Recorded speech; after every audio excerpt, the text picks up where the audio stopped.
হরে কৃষ্ণ। দেখুন, যারা মতুয়া ধর্মের অনুসারী আছেন, যারা শ্রী শ্রী হরিচাঁদ ঠাকুরের অনুসারী আছেন, তারা হিন্দু ধর্ম থেকে কিভাবে মতুয়া ধর্মকে আলাদা করে ফেলছে।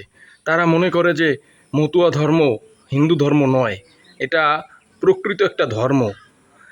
যেখানে শ্রী শ্রী হরিচাঁদ ঠাকুর ছিলেন একজন বৈষ্ণব, তিনি একজন ব্রাহ্মণ বৈষ্ণব ছিলেন, তিনি সব সময় কৃষ্ণ নাম করতেন। আর সেখানে তার অনুসারীরা এত যুগ পরে কালের প্রভাবে তারা মতুয়া ধর্মকে একটা আলাদা ধর্ম মনে করছে এবং তারা এই মতুয়া ধর্মকে স্বীকৃতি দিতে চাচ্ছে। দেখুন, নিচের ছবিটি ভালো করে দেখলে বুঝতে পারবেন যে এখানে তারা কিভাবে এই ধর্মটাকে আলাদা করে ফেলছে। কি প্রচার করছে তারা, এগুলো লিখে লিখে তারা প্রচার করছে। দেখুন, এখানে লিখছে হিন্দু ধর্মের উৎপত্তির কোনো তথ্য পাওয়া যায় না। মতুয়া ধর্মের উৎপত্তি বিচারের মধ্য দিয়ে। হিন্দু ধর্ম বহু ঈশ্বরবাদে বিশ্বাসী, মতুয়া ধর্ম এক ঈশ্বরবাদে বিশ্বাসী।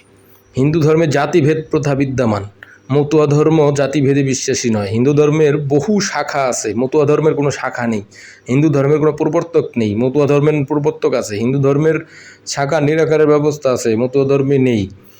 এ ধর্ম গারস্থ প্রাধান্য দেওয়া হয়েছে, এ ধর্মে নারীর মর্যাদা দেওয়া হয়েছে, এ ধর্মে সুতমার্গ নেই, এ ধর্ম আচারবিহীন। মতুয়া ধর্ম গ্রহণ করতে জানে, এ ধর্ম ব্রাহ্মণবাদের ঘোর বিরোধী। এই ধর্মে ওইসবের বালাই নেই, এ ধর্মে যাজনী ব্রাহ্মণের ব্যবস্থা নেই। দেখুন, হিন্দু ধর্মের সাথে পার্থক্য করে তারা কিভাবে কি করছে, এটা প্রচার করছে মৃণাল বিশ্বাস গোসাই। তিনি একজন গোসাই হয়ে কি প্রচার করছে দেখুন।